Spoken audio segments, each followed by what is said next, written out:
Hello and welcome to the Pretty Good Gaming Daily Triple, your no shit gaming news video. That's 3 news stories in one video with zero faff. Sherlock Holmes is one of the most popular fictional characters in history, and there are a number of games based on the property. Many of these were developed by Ukrainian developer Frogwares. In addition to Sherlock Holmes, the studio also launched its own original IP last year, The Sinking City. The Lovecraftian detective horror game had plenty of flaws and technical issues, but in the end I still enjoyed my time with it as a weirdly dark psychological detective thriller. However, if you want to try out the game for yourself, you can't really do that anymore because of a dispute between Frogwares and the publisher Big Ben Interactive, also known as Nacon. Frogwares explained the situation in a lengthy open letter posted to its website describing its legal battle and everything from withheld royalties to IP theft. The game has been delisted from digital stores like Steam because the studio was forced to terminate the contract with our licensee for several breaches of our agreement. Frogwares signed a licensing deal with Big Ben which would serve as a distributor for the game, but the devs would retain the IP rights and creative control. The deal was that Big Ben would promote and sell the game to various platforms while providing financial support to the studio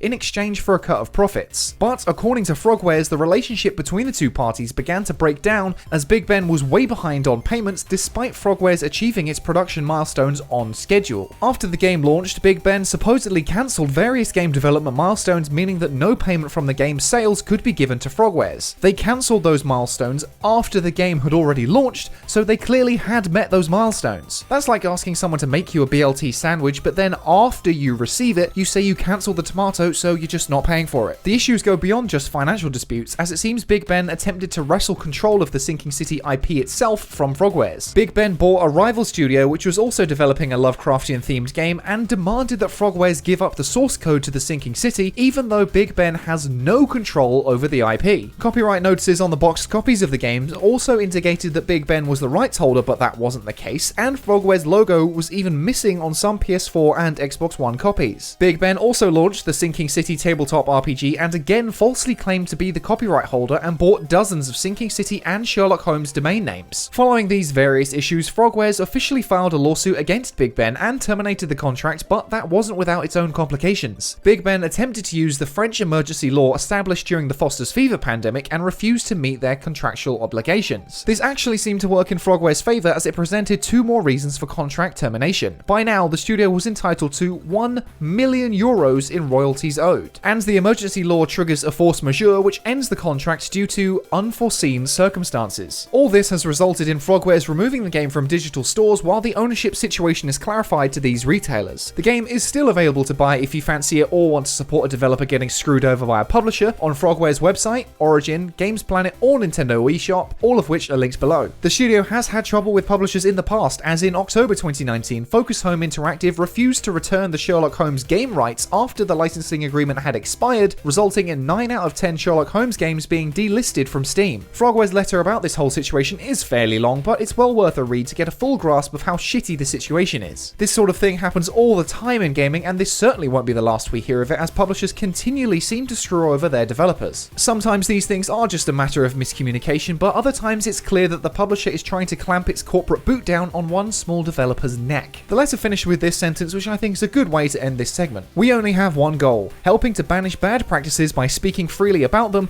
instead of remaining subject to the code of silence. We know we are not the only ones in this situation. This is our way to help the video game industry become more ethical. And next up, Chinese censorship can be seen all over the place these days as things are changed to meet the whims of the Chinese Communist Party. Call of Duty's new game, Black Ops Cold War, has been the latest victim of this, and the game isn't even out yet. A 2-minute teaser trailer for the game aired last week and featured Russian defector Yuri Bezmenov explaining how the USSR's communist regime would destabilize the US, spliced together with various news clips. I'm sure most of you are aware of the iconic Tiananmen Square Tank Man moment, where one man stood in front of a line of tanks in protest against the Chinese government. That moment was just one part of a wider period of unrest in the area as protesters were attacked by the Chinese military. In the CoD trailer, for just a matter of frames, footage of the Tiananmen Square protests is shown with students standing on and attacking an armored vehicle as part of a montage of civil unrest throughout the 1980s. That sequence looks like this, but if you're watching the new trailer, you won't actually be able to see it. CoD's official channels now show a new 1-minute edited version of the trailer with that sequence cut out. Editing media for the Chinese market is nothing new and probably won't go anywhere anytime soon, but the original trailer no longer exists solely because of China's influence. The ultimate irony in all this is that the trailer literally features a tagline saying,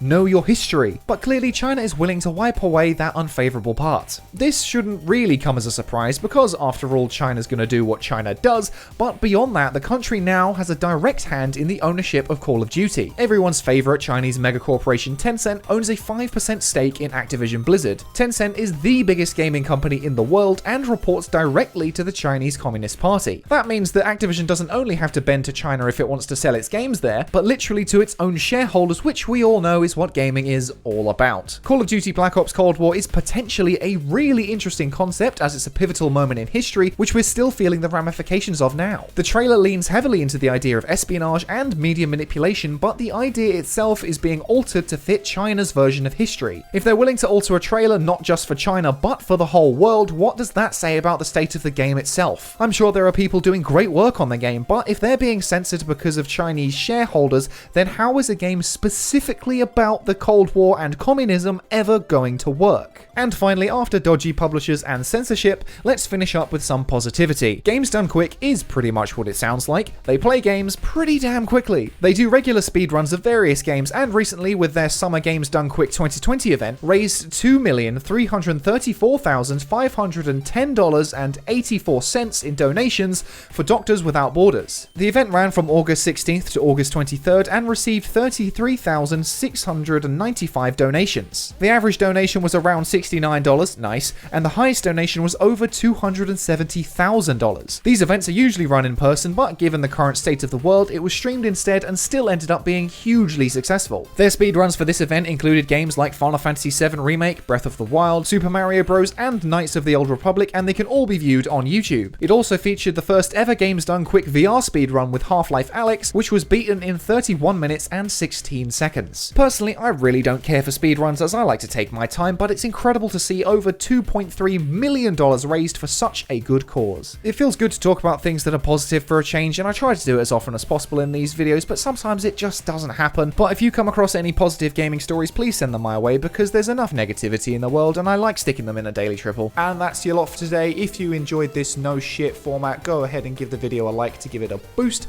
Hit subscribe and the bell if you want to stay up to date on all future installments. Toss a coin to your YouTuber over at patreon.com/prettygoodgaming. That's all for today. I've been Henry Cooper. Bye for now.